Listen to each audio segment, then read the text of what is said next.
L'évolution des systèmes d'information est un enjeu majeur, car elle permet à l'entreprise de s'adapter aux nouvelles technologies et aux besoins changeants.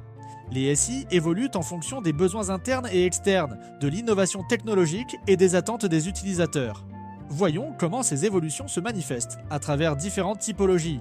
Typologie de SI par niveau hiérarchique. Les systèmes d'information peuvent être classés selon les niveaux hiérarchiques de l'entreprise, chaque niveau ayant des objectifs spécifiques et des outils adaptés. STT, système de traitement transactionnel. Ce sont des systèmes utilisés pour gérer les transactions quotidiennes de l'entreprise. Ce sont des systèmes de base, mais essentiels pour assurer le bon fonctionnement des activités courantes, comme les paiements, les commandes ou les inventaires. SIG, système d'information de gestion. Ces systèmes permettent de suivre les indicateurs et de générer des rapports qui aident à prendre des décisions de gestion au niveau intermédiaire. Ils servent à mesurer la performance de l'entreprise et à fournir des outils pour la gestion des ressources. SAD, système d'aide à la décision. Les SAD sont des systèmes utilisés pour répondre à des questions ponctuelles et produire des rapports interactifs. Ces outils permettent de soutenir la prise de décision en fournissant des données et des analyses sur demande. SID, système d'information et de décision. BI, informatique décisionnelle.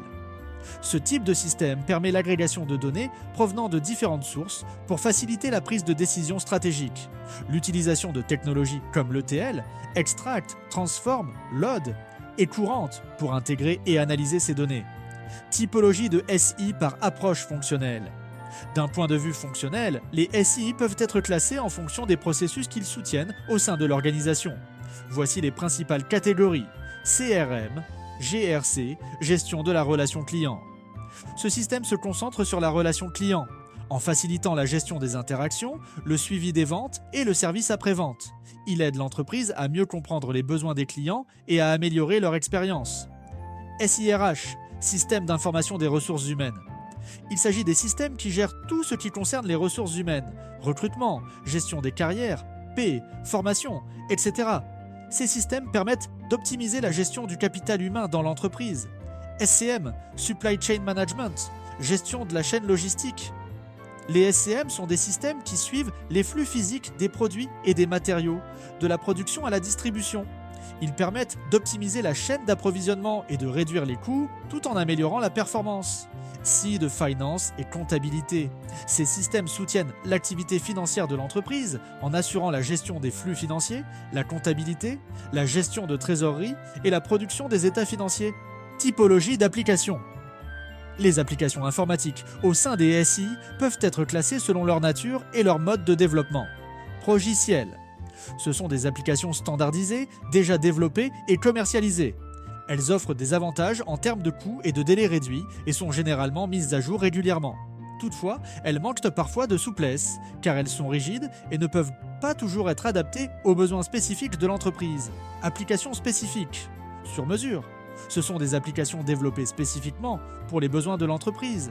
Elles offrent une grande souplesse et peuvent être entièrement adaptées, mais elles nécessitent des coûts et délais plus élevés pour leur développement. Applications libres. Ce sont des applications dont le code source est ouvert et libre d'utilisation.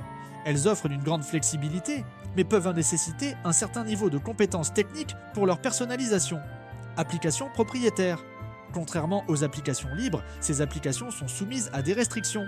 Le code source est fermé et l'entreprise doit généralement payer pour utiliser et maintenir ces outils. Urbanisation des SI. L'urbanisation des systèmes d'information consiste à construire un SI cible en alignant progressivement son développement avec la stratégie de l'entreprise. L'objectif est de simplifier, rationaliser et optimiser l'architecture des SI. Un élément essentiel de l'urbanisation est la cartographie du SI, qui permet de représenter graphiquement l'ensemble des systèmes, de leur interaction et de leur évolution. Cette cartographie aide les décideurs à mieux comprendre le fonctionnement global des systèmes et à identifier les zones d'amélioration ou d'optimisation. SI interorganisationnel, SIO. Les SI interorganisationnels sont des systèmes qui facilitent l'optimisation des relations avec les partenaires externes de l'entreprise. Par exemple, des outils comme l'EDI, échange de données informatisés, ou des extranets permettent de partager des informations en temps réel avec des partenaires commerciaux ou des fournisseurs.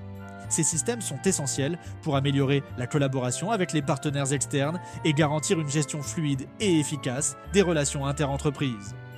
Le petit résumé chill de la partie 3. L'évolution des SI reflète les besoins de l'entreprise à différents niveaux. De la gestion des transactions quotidiennes à la prise de décisions stratégiques, chaque type de SI joue un rôle clé.